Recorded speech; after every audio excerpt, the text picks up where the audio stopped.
내 하나님 여호와께서 너희 가운데 내 형제 중에서 너를 위하여 나와 같은 선지자 하나를 일으키시리니 너희는 그의 말을 들을지니라. 이것이 곧 네가 총회의 날에 호렙산에서 내 하나님 여호와께 구하는 것이라.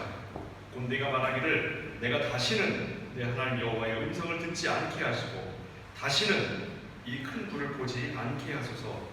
두렵건대 내가 죽을까 하나이다 하매 여호와께서 내게 이르시되 그들의 말이 옳도다. 내가 그들의 형제 중에서 너와 같은 선지자 하나를 그들을 위하여 일으키고 내 말을 그 입에 두리니 내가 그에게 명령하는 것을 그가 우리에게 다 말하리라. 누구든지 내 이름으로 전하는 내 말을 듣지 아니하는 자는 내게 벌을 받을 것이요 만일 어떤 선지자가 내가 전하라고 명령하지 아니한 말을 제 마음대로 내 이름으로 전하든지 다른 신들의 이름으로 말하면 그 선지자는 죽임을 당하리라 하셨느니라. 네가 마음속으로 이르기를 그 말이 여호와께서 이르신 말씀인지 우리가 어떻게 알리려 하니라. 만일 선지자가 있어 여호와의 이름으로 말한 중에 일에 증언도 없고 성취함도 없으면 이는 여호와께서 말씀하신 것이 아니오 그 선지자가 제 마음대로 한 말이니 너는 그를 두려워하지 말지니라. 아멘. 오늘 본문 말씀 신명기 18장 15절부터 22절까지 말씀은 모세가 기록했습니다. 모세가 기록했는데 모세가 하나님으로부터 받은 말씀을 기록하면서 나와 같은 선지자를 하나님께서 세우실 것이다 했고 하나님께서 말씀하실 때에 모세와 같은 선지자를 세우시겠다 그런 말이 두 번 반복되죠. 여기서 모세와 같은 선지자라는 이름은 우리가 생각을 해볼 이야기 굉장히 많습니다.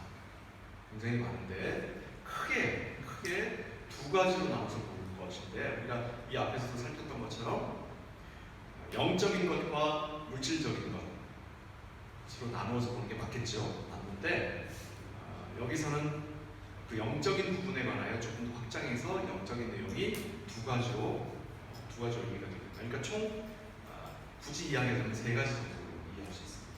그 영적인 의미에서 모세와 같은 선지자는 누가 뭐라 해도 그리스도입니다.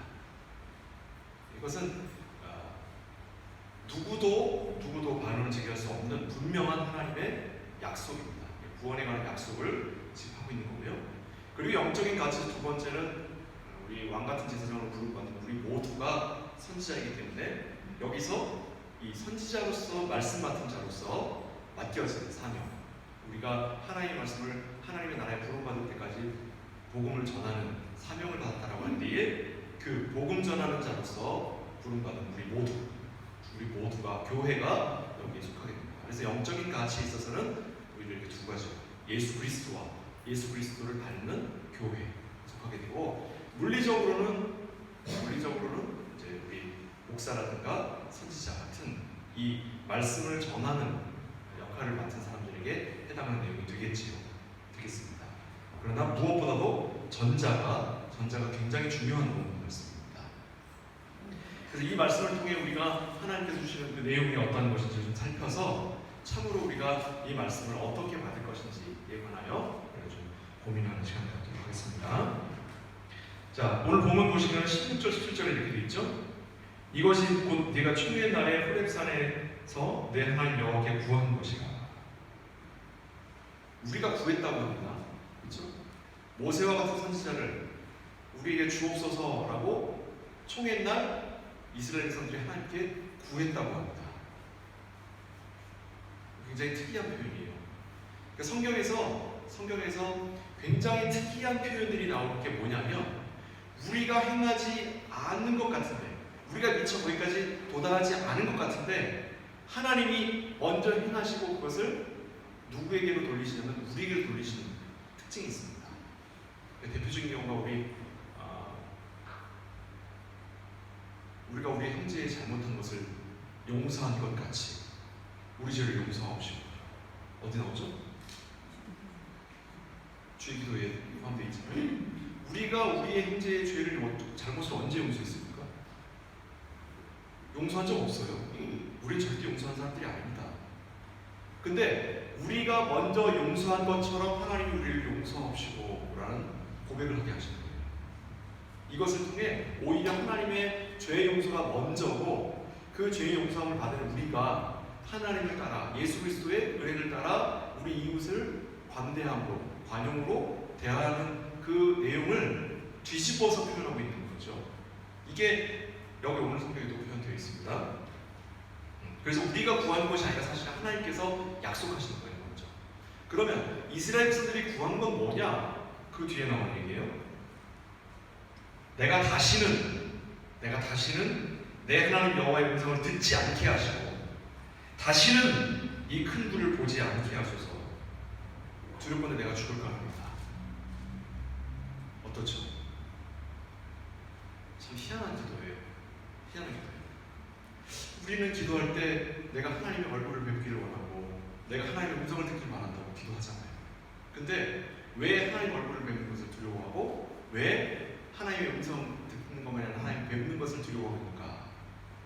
그러면 이 얘기를 확인해 봐야 하는 거 아닙니까? 그죠?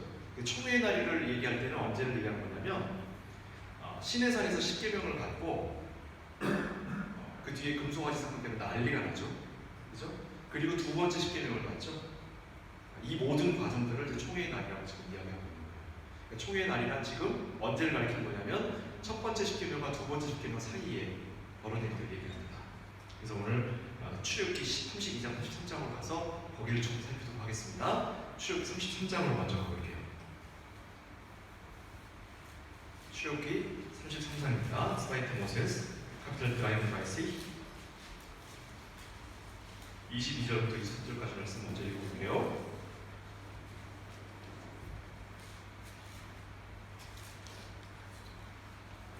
제가 읽겠습니다. 내 영광이 지나갈 때에 내가 너를 반석 틈에 두고 내가 지나도록 내 손으로 너를 덮었다가 손을 거두리니 네가 내 등을 볼 것이요 얼굴은 보지 못하리라. 이렇게 있죠. 그 앞에 이야기는 20절에 보면은 내가 내 얼굴을 보지 못하리니 이런 식으로 이제 막 설명이 나와요. 그러니까 하나님의 얼굴을 볼 수 없도록 이렇게 나오고요. 그 이전에는 무슨 내용이 나오냐면 십계명, 첫 번째 십계명을 모세가 받으러 올라갈 때에 이스라엘 백성들이 안 따라가요. 안 따라가요. 왜요? 갔다가 하나님 만나 죽을까 봐. 참 희한하죠. 하나님을 만날 수 있는 절호의 기회예요. 지금 하나님이 내가 시내산 위에 있으니 너희가 올라와서 나를 만나라. 내가 너희에게 말하리라. 언약을 맺으리라 했는데 모세가 자 가자 하면서 이스라엘 백성들을 데리고 올라가려고 하니까 이스라엘 백성들이 못 가겠다고 해요.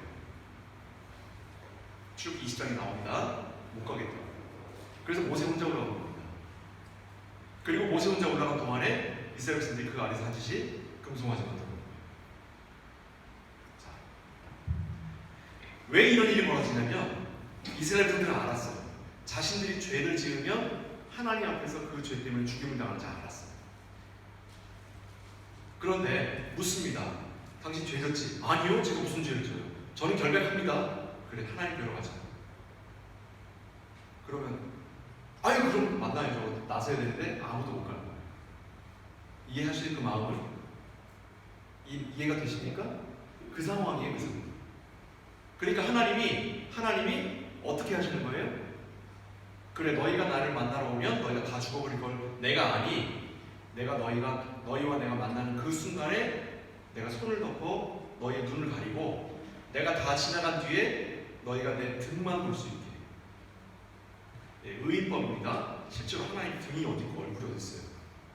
이거 뭐냐면 하나님이 자신의 영광 전체를 보이시는 게 아니라 일부만 보이신다라고 하는 것. 혹은 우리가 성경 공부 때 배웠던 적응 계시 하나님께서 우리에게 말씀하실 때에 우리에게 익숙한 방식으로 우리를 만나시고 우리에게 말씀하신다 이런 말이에요.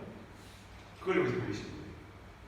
자, 그런데 이 본문 말씀이 의미하고 있는 바가 단순히 우리가 하나님을 볼 때 두려워하는 그 마음을 하나님이 헤아려 주신 것으로 끝나는 게 아니라는 거예요. 자, 자세히 보십시다. 이스라엘 백성들이 하나님을 뵙지 못하도록 하나님이 감춰주셨어요. 그 무슨 뜻이에요? 하나님이 이스라엘 백성들의 죄를 어떻게 하신 거예요? 못 본 척 해주신 거예요. 아니, 자, 하나님의 얼굴을 뵙는다는 게 무슨 말입니까? 하나님이 우리 이은숙 집사님하고 저랑 이렇게 얼굴을 보는 것처럼 이렇게 만나는 거예요. 하나님은 어디에 계신 분이죠? 하나님은 무소부재하다고 해요. 무소부재. 이게 참 재밌는 한자예요. 무소, 장소가 없어요. 장소가 없어요. 무소, 부재, 계시지 않는. 계시지 않는 장소가 없다는 말은 하나님은 온 세상에 가득하신 분이라는 뜻이에요. 그러면 내가 지금 이곳에 서서도 하나님을 뵙고 있는 거예요. 내가 집에서도 하나님을 뵙고 있는 거고, 모든 내가 숨쉬는 모든 장소가 하나님을 뵙고 있는 장소이며, 내가 자고 있을 때도 하나님을 뵙고 있는 거예요. 왜요? 하나님 어디에 계십니까? 내 세포와 세포 사이의 공간도 채우고 계시는 거예요. 하나님 나의. 우리 자연과학은 요즘 많이 발전해가지고 밝혀진 거에 의하면 이런 고체도요. 이런 고체도 실제로는 입자 사이의 공간이 더 많다는 게 밝혀졌어요. 방탄유리 같은 경우는 그 입자 간의 거리를 줄여놓은 게 방탄유리예요. 깨지지 않도록. 대부분 이렇게 박살나는 이유가 입자와 입자 사이에 공간이 있기 때문에. 그런 모든 공간도 다 채우고 계십니다. 누가? 하나님. 그러니까 하나님은 온 세상에 편재하셨다는 표현이 있습니다. 어려운 말을 꽉 차신 분이에요. 꽉 차신 분. 그러니까 우리가 하나님을 뵙지 못할 수가 없어요. 그런데 이 하나님이 우리가 하나님을 뵙고 죽으니까 그 손으로 우리를 감춰주신다는 말은 무슨 말이냐면, 하나님이 우리를 하나님 못 보게 하신다는 말이 아니라 우리의 죄를 간과하신다는 말이에요. 안 보신다. 못 본 척 하신다 이거예요. 왜 그러시죠? 왜 우리 죄를 못 본 척 하셔야 되죠? 우리를 하나님의 자녀로 남겨두시기 위해서. 우리가 우리의 죄 때문에 하나님을 뵐 수 없는 자가 되었는데, 우리의 죄를 못 본 척 하심으로 우리가 여전히 하나님의 자녀로 남아있을 수 있는 거예요. 무엇의 공로로? 누구의 공로로? 예수 그리스도의 공로로. 예수 그리스도의 십자가의 공로로 하나님이 우리의 죄를 간과하시는 거예요. 죄가 없어서가 아니에요. 그러니까 동성애가 어떤 죄보다 더 나쁜 죄가 아니고요, 살인이 어떤 죄보다 더 나쁜 죄가 아니에요. 우리에게는 큰 죄와 작은 죄가 있을 수 없습니다. 우리에게는 아무리 작은 죄도 우리가 하나님을 뵈면 바로 소멸할 수밖에 없는 죄고, 아무리 큰 죄도 우리가 하나님으로부터 간과되지 않는 죄는 없는 거예요. 어떻습니까? 이거 뭘 의미하는 거예요? 하나님의 구원의 의지를 표현하는 겁니다. 이게 하나님의 뜻이에요. 이게 기도할 때 우리가 맨날 하나님의 뜻은 어떻습니까? 하나님의 뜻을 보여주옵소서. 하나님의 뜻을 보여주고 계신 거예요. 어떤 뜻으로? 내가 너를 사랑하니 너의 죄를 내가 간과하리라. 그것을 오늘 본문에서 또 출애굽기 33장에서 내가 내 얼굴을 보지 못하리라, 이런 표현이 되는 거예요. 어떻습니까? 아까 시편처럼 비유의 표현입니다. 비유의 표현. 이와 같은 비유의 표현들을 이해하지 못하고 성경을 읽기 때문에 우리가 성경을 읽으면 자꾸 엉뚱한 데로 가는 거죠. 자, 이와 같이 선지자를 언급했을 때 이 선지자는 곧 이와 같은 하나님의 구원의 계획을 전하는 자예요. 구원의 계획을 전하는 자예요. 모세와 같은 자다라고 할 때에, 모세와 같은 자다, 모세가 언제 구원에 가담을 했습니까? 크게 보면 출애굽이라고 하는 것과 광야를 이끌고 간 것이 구원 내용이죠. 그러니까 구체적인 사건이 나옵니다. 구체적인 사건이 나옵니다. 자, 어디에 나오냐면 아까 우리가 읽은 본문보다 조금 앞쪽에 32장, 출애굽 32장으로 볼게요. 2. Moses Kapitel 32 31절 32절 말씀입니다.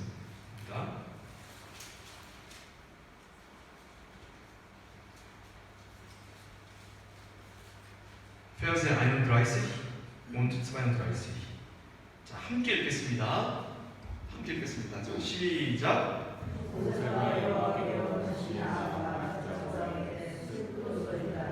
이 백성이 자기들을 위하여 금신을 만들어 싸우니 큰 죄를 범하였나이다. 그러나 이제 그들의 죄를 사하시옵소서. 그렇지 아니하시오면 원하건대 주께서 데려가신 집에서 내 이름을 지워 제가 좀 전에 큰 죄와 작은 죄가 없다고 했는데 당장 큰 죄라는 단어가 나와버리네요. 그죠? 여기서 말하는 큰 죄는 어떤 죄를 의미합니까? 이건 하나님으로부터 버림받는 죄예요. 그러니까 이와 같은 죄를 하나님의 백성은 지을 수 없습니다. 그러나 지금 여기서 모세가 이것을 큰 죄라고 표현한 것은 뭐냐면 이 죄는 도무지 하나님이 용서하실 수 없는 죄임에도 불구하고 하나님 저들의 죄를 용서하옵소서. 만일에 하나님이 저들의 죄를 용서하지 아니하신다면 저 또한 하나님 저들과 함께 버려주옵소서. 이 표현을 똑같이 이야기하신 분이 있어요. 누구죠? 십자가 위에서 라마 사박다니 아버지여 어찌하여 나를 버리시나이까. 그건 탄식이 아니라 모세가 지금 하고 있는 이 표현을 다시 거듭하시는 거예요. 원래 하나님은 이스라엘 백성을 버릴 계획도 없으셨고 모세를 버릴 계획도 없으셨어요. 그런데 왜 이스라엘 백성을 다 죽여버리겠다고 하고 모세가 이렇게 매달리게 만들었을까요? 하나님 더 큰 계획이 있으신 거예요. 이스라엘 백성들에게 무엇을 가르치기 위해서 너희가 지은 죄가 얼마나 심각한 것인가. 그리고 이 일을 모세가 매달려서 구원받았다라고 하는 포맷을 보여주고 형식을 보여주심으로써 하나님의 구원의 틀을 지금 이스라엘 백성들에게 보여주신 거예요. 그러면 이와 같은 틀을 온 인류에게 확장하는 모세와 같은 선지자가 나와야지. 모세가 한 일이 뭐라고요? 자신의 생명을 걸고 이스라엘 백성들의 구원을 하나님께 구한 거예요. 그와 같은 선지자는 누구예요? 자신의 생명을 걸고 하나님께 하나님의 백성들을 구원해 주십사고 자신의 생명을 내놓은 선지자가 있죠. 누구예요? 그가 그리스도 아닙니까? 그러니까 여기서 모세와 같은 선지자는 의심할 나위 없이 이는 오직 그리스도밖에 없습니다. 이유를 내볼까요? 신명기 맨 마지막 장에 가면은 신명기 34장을 한번 가볼게요. 피프터 모세스 카피텔 피어드 라이스이에요. 요거는 잠깐만 가볼게요. 눈으로 확인하기 위해서. 공교롭게도 같은 단어가 나옵니다. 34장 10절에서 12절 말씀이에요. 이건 확인만 하고 넘어갑니다. 자, 함께 읽겠습니다. 시작. 그에는 이스라엘의 모세와 같은 선지자가 일어나지 못하였으니 모세는 여호와께서 대면하여 하시던 자요 여호와께서 그를 애굽 땅에 보내사 아라와 그의 모든 신하와 그의 온 땅의 모든 기적과 기사와 모든 큰 권능과 위엄을 행하게 하시되 온 이스라엘의 목전에서 것을 행한 자이다. 예, 모세와 같은 자가 두 번 다시는 이스라엘을 하지 못한다는 말이 나오죠. 그러면 신명기에서 나온 이 이야기가 그럼 그 이후 예수님은 예수님이 오실 것을 지금 간절히 바라고 있는 거예요. 이스라엘 백성들이 모세와 같은 선지자를 약속하셨는데 그와 같은 선지자가 아직까지도 오지 않았다는 말은 하나님은 그가 한번 맺으신 말씀을 주워 담는 분이 아니시니 언젠가 온다는 말이잖아요. 그죠? 그것 때문에 생긴 게 뭐냐면 메시아 대망사상이에요. 메시아가 오실 것이다 라고 하는 걸 이스라엘 백성들이 고대하는 거예요. 고대하는 거예요. 그러니까 메시아는 히브리어고요. 그 메시아를 헬라어로 번역한 그리스어로 번역한 게 그리스도예요. 그리스도의 오심을 온 이스라엘 백성들이 누대에 걸쳐서 간절히 기대하는 거예요. 간절히. 여러분 이스라엘 가면 예루살렘에 가면 통곡의 벽이라는 게 있죠. 그 통곡의 벽이 뭐 기도하는 거예요? 뭔 통곡을 하는 거예요? 네? 뭐 말하는지 몰라요? 유대인들이 거기서 왜 뭘 기도하는 거죠? 거기서? 메시아를 보내주옵소서 기도하고 있는 거예요. 거기서. 유대인이란 메시아가 올 것을 기대하고 있는 자들이란 뜻이에요. 오늘날에는 원래 유다 족속이잖아요. 근데 오늘날 유대인이라고 부름받는 사람들은 메시아가 올 것을 고대하고 있는 자란 뜻이에요. 그리스도인 오신 메시아를 즐거워하는 자들이에요. 네? 유대인과 그리스도인의 차이는 뭐라고요? 오신 메시아를 위하여 통곡하고 있는 자들이 유대인이고 이미 오신 메시아를 즐거워하고 기뻐하고 그 은혜를 누리는 자들이 누구라고요? 그리스도인이라고요. 모세와 같은 선지자가 이미 오셔서 우리에게 대하여 모세를 통해 하나님이 보여주신 구원의 포맷을 우리에게 확정하셨잖아요. 어떻게 하셨어요? 이스라엘 백성들은 하나님의 진노로부터 피할 수 없는 큰 죄를 지었어요. 그런데 그 죄를 생명을 걸고 자신의 모든 걸 걸고 중보하는 거예요.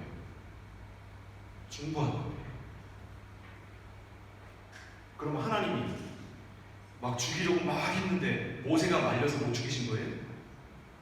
그렇지 않습니다.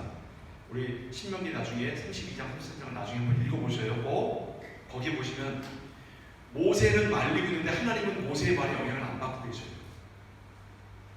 그 느낌이 느껴지실 거예요. 읽으면 내가 이 백성들을 통해 보이는 그런 하나님의 계획과 그와 같은 심판과 그와 같은 영광을 내가 보이리라 하면서 이야기를 쭉 해나가는데 모세와 하나님이 친구처럼 이야기한다 하면서 그 대화를 보여주고 있어요. 신명기 33장 가면. 근데 그 대화를 가만히 보면 모세는 하나님한테 간절히 매달리고 있고 하나님은 그 이야기를 들으면서도 자기 할 말만 하고 계셔요. 희한해요. 희한해. 그게 뭐냐면 하나님은 처음부터 이 백성을 구원하실 계획이었어요. 근데 지금 여기서 무엇을 하시는 거냐면 모세의 중보를 요구하시는 거예요. 모세의 중보. 예수님께서 이 땅에 오셔서 우리를 위하여 십자가 지셨을 때에 그 십자가 지심과 부활하심과 승천하심이 없어도 하나님은 우리를 구원하시려고 계획을 세우셨어요. 그러나 그와 같은 일을 보이심으로 하나님이 무언가 각성하신 게 아니라 우리에게 알리시는 거예요. 우리에게 너희의 죄는 용서받을 수 없는 죄인데 내가 스스로 독생자 예수를 통하여 그의 죽음을 통하여 그의 부활을 통하여 그의 승천을 통하여 너희를 내 것 삼았다. 내 것 삼았다. 언약을 지키시는 하나님. 언약이 뭐였어요? 너는 내 거, 나는 네 거. 근데 네가 날 버려? 너 내 가만히 안 두고 자기 하시는 거야. 어때요? 제일 무서운 거 아니에요? 연애하다가 헤어졌는데 네가 나를 버려? 그리고 자기하는 거 얼마나 무서운 거야. 우리 하나님 세상에서 제일 무서운 스토커예요. 하나님의 손길에서 하나님의 사랑에서 벗어날 분 한 분도 없습니다. 한번 해보세요. 시험 삼아 한번 해보세요. 무슨 일 벌어져? 우리 하나님은 자신의 모든 걸 걸고 우리를 사랑하시는 거죠. 모든 걸 걸고. 그것은 우리가 섣불리 저지르는 실수로 잃어버릴 수 없는 거예요. 우리가 저지르는 섣불리 잘하지 못한 어리석은 모습으로 홧김에 내던지는 말 한마디에 하나님 우리를 내던지지 않습니다. 이 하나님은 특별하신 분이시기 때문에 이 이야기가 로마서 9장으로 가면 분명히 나오는데 그 이야기에 앞서 출애굽기 33장을 먼저 볼게요. 출애굽기 33장으로 다시 돌아옵니다. 그 이야기가 로마서에서 확인되고 있습니다. 출애굽기 33장 19절 말씀입니다. 33장 19절 말씀. 하나님께서 아까 이야기한 그 구원 계획을 어떻게 보이시는가 하는 것에 대한 정리예요. 33장 19절 말씀. 자, 함께 읽겠습니다. 자, 시작. 여호와께서 이르시되 내가 내 모든 선한 것을 네 앞으로 지나가게 하고 여호와의 이름을 네 앞에 선포하리라. 나는 은혜를 베풀 자에게 은혜를 베풀고 긍휼을 베풀 자에게 긍휼을 베푸리라. 모세는 막 간절하게 구하여 주옵소서 하는데 하나님은 나는 내 맘대로 할 거야. 난 내 맘대로 할 거야. 이런 분이에요. 아까 이야기한 것처럼 모세는 막 매달려 있고 하나님은 자기 할 말만 하고 계십니다. 근데 이 자기 할 말만 하시는 이 내용이 무슨 의미인지를 말씀을 바울이 정확하게 해석을 해줬어요. 로마서로 갑니다. 로마서 9장이요. 레모 카피텔 노인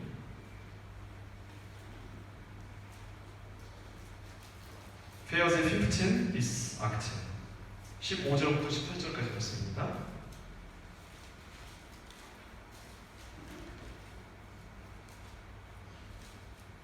(9장) 15절부터 18절까지 말씀.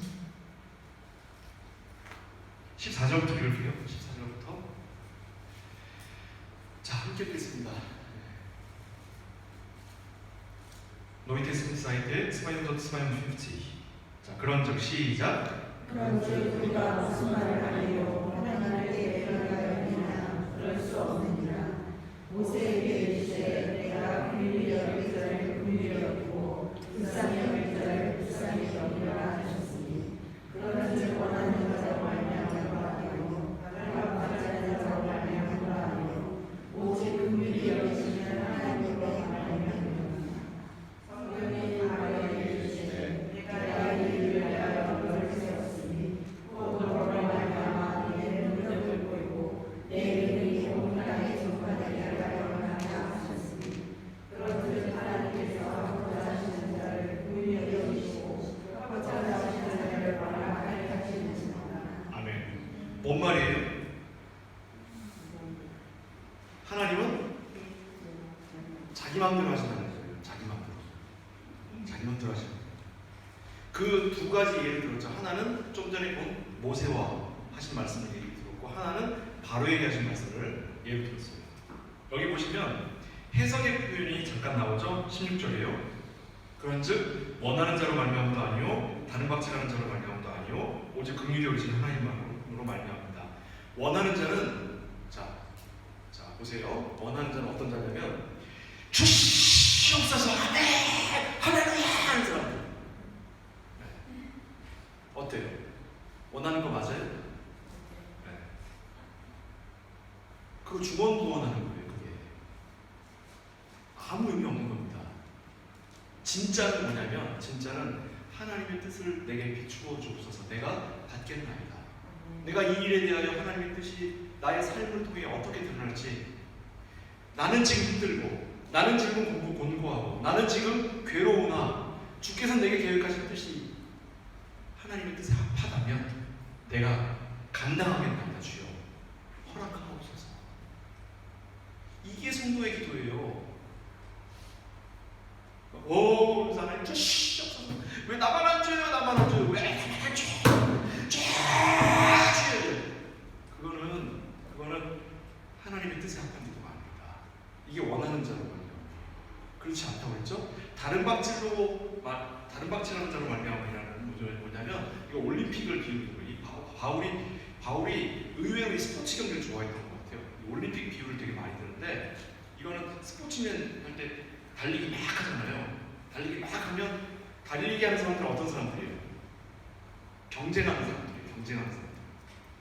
이건 뭐냐면, 하나님 이럴 수 있어요? 나한테? 누구는 방언 받았는데 하나님 나한테 이럴 수 있어요? 저 인간은 부엌에서 맨날 봉사도 안 하고 맨날 시덥잖은 이야기하고 떠들기만 하는데 권사 먼저 세워주고 나한테 어떻게 이럴 수 있어요? 이게 다른 방식이죠. 경쟁하는 자. 원하는 자로 말미암음도 아니고 다른 박질하는 자로 말미암음도 아니고 오직 긍휼히 여기시는 하나님의 뜻에 합한 대로 것입니다. 우리의 신앙의 모습이라는 것이, 우리가 하나님을 섬기고 우리가 하나님께 열심을 다한다고 하는 것이, 그게 오히려 하나님의 뜻을 가리고 나의 공로를 드러내며 나의 열심으로 하나님을 꺾어뜨리려고 하는 모습이 너무 많다. 우리 신앙이라고 하는 것. 이 이야기는 구약에서도 하신 말씀이고 신약에서도 하신 말씀이에요. 중간에 어디 빈틈이 있어서 요 정도는 하나님 봐주시지 않을까라는 틈이 없어요. 이건. 그래서 바로의 예를 든 거예요. 그래서 바로의 예 다시 한번 볼게요. 성경이 바로에게 이르시되 내가 이 일을 위하여 너를 세웠으니, 바로는 어떤 사람이에요? 하나님의 뜻에 합한 사람입니까? 아니면 하나님과 대적한 사람입니까? 하나님을 대적하는 사람의 대표적인 인물이에요, 바로가. 근데 그 바로를 하나님이 세우셨대요. 무엇을 위하여? 하나님의 뜻을 위하여 세우셨대요. 그러니까 우리를 괴롭히고 우리가 하나님께 예배드리려고 하는 것을 못하게 하고 우리가 하나님께 나아가는 것을 방해하는 자의 그 행위가 사탄이기 때문에, 그는 악한이기 때문에가 아니라 하나님이 그에게 그 일을 맡기신 거예요. 무엇 때문에? 우리를 하나님의 뜻에 합한 자로 훈련시키시기 위하여, 연단시키시기 위하여 그를 하나님이 세우신 거예요. 그게 바로를 세우신 하나님의 뜻입니다. 그런즉 하나님께서 하고자 하시는 자를 긍휼히 여기시고 하고자 하시는 자를 완고하게 하시는 거예요. 완악하게. 하나님의 뜻에 합하는 겁니다. 여러분, 하나님은 선한 자들의 신이 아니고 온 세상의 하나님이죠. 악한 자들의 신은 사탄이고 선한 자들의 신은 하나님이 그런 경우는 없습니다. 사탄은요, 뭣도 아닌 거예요. 뭣도 아닌데 그저 하나님이 잠시 잠깐 그에게 하나님의 백성들이 훈련받게 하기 위해서 그를 망치로 사용하는 거예요. 망치로. 단련된 칼을 만들기 위해서 망치로 사용하실 뿐이에요. 칼을 다 만들고 난 다음에 이 망치는 더 이상 쓸모가 없는 거예요.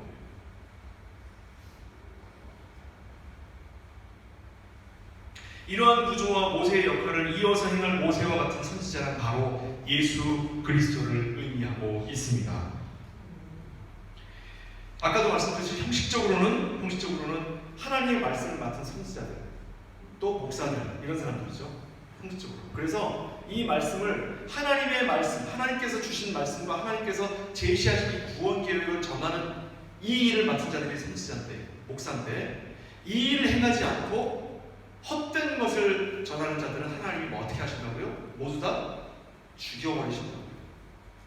설교 강단에 서서 하나님, 구원하시는 하나님이 아니라 다른 하나님을 전하거나 혹은 하나님의 구원과 하나님의 어떠하심을 전하지 않는 세상의 처세술이나 건강에 관한 엉뚱한 이야기들을 하는 그런 거짓 선지자들은 하나님이 없애버리실 거라고요. 하나님의 손길로. 언제? 우리는 알 수 없죠. 형식적으로는 그렇습니다. 영적으로는 그는 그리스도십니다. 그렇죠? 그리스도의 구원과 그리스도의 구원의 계획을 하나님이 구약 백성들에게 보이신 거예요. 모세의 중보로. 그리고 영적인 두 번째 의미가 뭐라 그랬어요? 이 그리스도의 길을 따라가는 우리에게 주신 거예요. 우리 모든 성도에게. 우리를 왕 같은 제사장으로 부르셨고, 우리를 왕이자 선지자이자 제사장으로 부르셨다는 말은 그냥 우리도 목사같이 권세 있는 자고 말씀에 능력 있는 자야, 우리가 기도하면 다 기도가 이루어져, 그런 허황된 얘기를 위해서 우리를 왕같은 제사장으로 세우신 게 아니에요. 우리를 왕같은 제사장으로 세우셨다는 얘기는 뭐냐면 이와 같은 내용을 우리가 받아야 되는 거예요. 우리 또한 뭐예요? 우리 또한 모세와 같은 선지자인 거예요. 이게 무슨 뜻입니까? 말씀 맡은 자인 거예요. 누구에 대하여? 가족에 대하여, 이웃에 대하여. 언제까지 입을 다물고 계실 거예요? 언제까지 그리스도인 것을 숨기고 언제까지 하나님 말씀을, 내가 들은 하나님 말씀을 내가 듣고 말겠습니까? 우리가 그리스도인이라면 그리스도인답게 행하는 거예요. 말과 행함으로 그리스도인답게 살아가는 게 하나님께서 모세와 같은 선지자로 세우신 뜻입니다.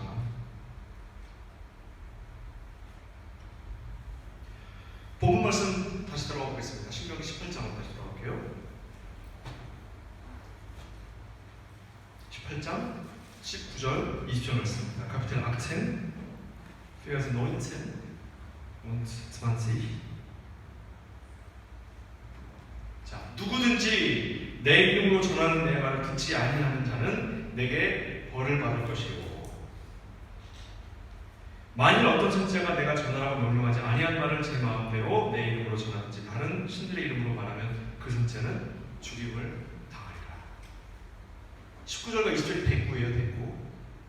19절에 죄를 지은 자는 벌을 받는 걸로 끝나요. 20절에 죄를 지은 자는 죽여버리시겠다고 했어요.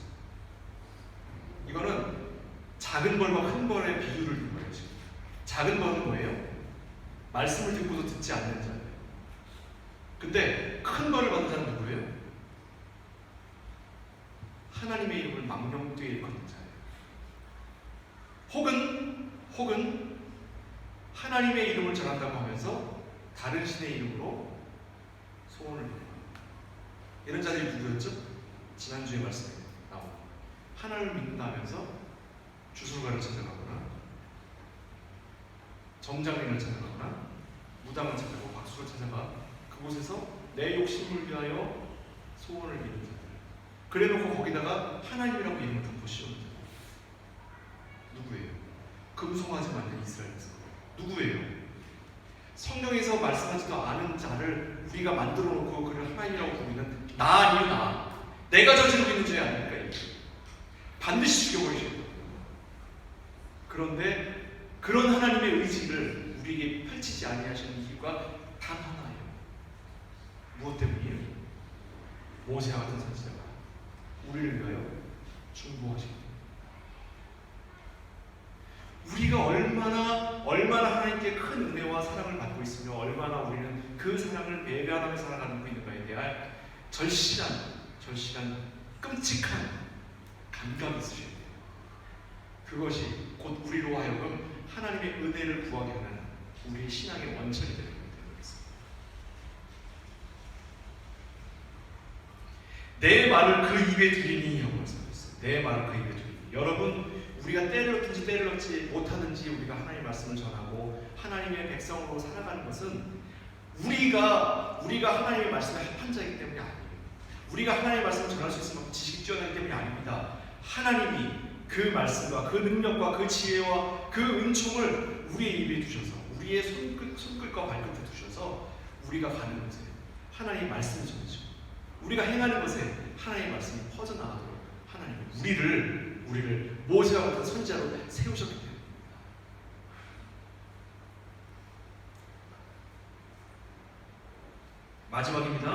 마지막이에요. 그러면 누가 진실된 선지자고 누가 거짓 선지자인지를 어떻게 구별합니까? 김종호 목사가 가짜 선지자인지 어떻게 알아요? 마지막 말씀 22절입니다. 21절 22절이요. 네가 마음속으로 이르기를 그 말이 여호와께서 이르신 말씀인지 우리가 어떻게 알리오하리라. 만일 선지자가 있어 여호와 이름으로 말한 일에 증언도 없고 성취함도 없으면 이는 여호와께서 말씀하신 것이 아니요 그 선지자가 제 마음대로 한 말이니 너는 그를 두려워하지 말지니라. 김종호 목사가 설교했는데 설교한 일이 안 벌어지잖아요. 증언도 없고 성취함도 없잖아요. 이거 거짓 선지자예요. 맞아요? 여태까지 다 비유로 막고선 증언과 성취만 비유가 아니라 직접적인 말로 얘기하면 안 되겠죠. 그럼 증언과 성취함이란 무엇이냐? 이건 하나님의 말씀을 따르는 것입니다. 그러니까 하나님께서 이 말씀을 분명히 증거하고 있는 것. 그러니까 증언과 성취함은 어디서 찾는 거예요? 기적에서 찾는 게 아니라 기사에서 찾는 게 아니라 어디서 찾는 거예요? 성경에서 찾는 거예요. 성경에서. 그러니까 말씀 맡은 자는 그가 말을 시작했을 때부터 그가 말을 거둘 때까지 그가 내뱉는 모든 말은 다 어디를 근거로 둬야 돼요? 성경 말씀을 근거로 둬야 돼요. 김 목사가 예를 들 때 많이 안 가잖아요. 가족 이야기만 듣지 말씀 전하러 오는 과정 중에 일어난 일을 얘기할 뿐이지 그 이상으로 막 예화를 막 들지 않는 이유는 뭐예요? 이런 것 때문에 그렇습니다. 여러분 지금 저에게 말씀을 듣고 있죠. 저 이후에 또 다른 목사들에게 말씀을 들을 기회가 있을 때라도 여러분들 꼭 기억하시기 바랍니다. 말씀 안에서 이야기하는 목회자를 만나세요. 말씀 안에서 목회하고 설교하고 말씀 안에서 말씀 전하고 말씀 안에서 행하는 그런 목회자를 만나는 자가 복이 있습니다. 그런 복을 꼭 주님의 이름으로 누리시기를 축복드립니다. 하나님의 말씀은 우리의 이익이나 세상에서의 성공이나 부자가 되는 법을 알려주는 무당이나 점술가의 점괘와는 다릅니다. 성경의 인물들은 하나님의 말씀을 따라 하나님을 의지하고 하나님을 사랑했을 때 환난을 견디고 그 환난 가운데 은혜를 누렸지 그 환난을 피한 적이 없습니다.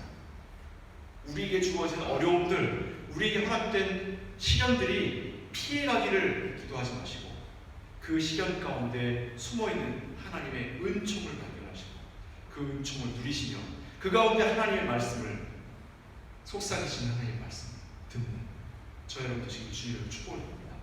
그래서 참으로 우리 한 사람 한 사람 모두가 그리스도를 닮아 그리스도와 함께 모세와 같은 선지자가 되어 하나님 말씀의 풍성함을 누리는 참된 그리스도 되시기를 주님의 이름으로 축복을 드립니다. 기도하겠습니다. 사랑하는 아버지 하나님, 우리가 참으로 부족한 자들이어서 말씀을 듣고 돌아서는 있습니다. 그러나 하나님의 말씀은 우리의 기억 속에 남겨있는 것이 아니고 우리의 영에 기억되며 우리의 마음에 새겨지는 것임을 우리가 말씀을 통해 확인합니다. 말씀을 따라 행하고 말씀을 따라 이야기하며 말씀을 따라 살게 하여 주옵소서. 예수 그리스도 이름으로 축복하며 기도하옵나이다.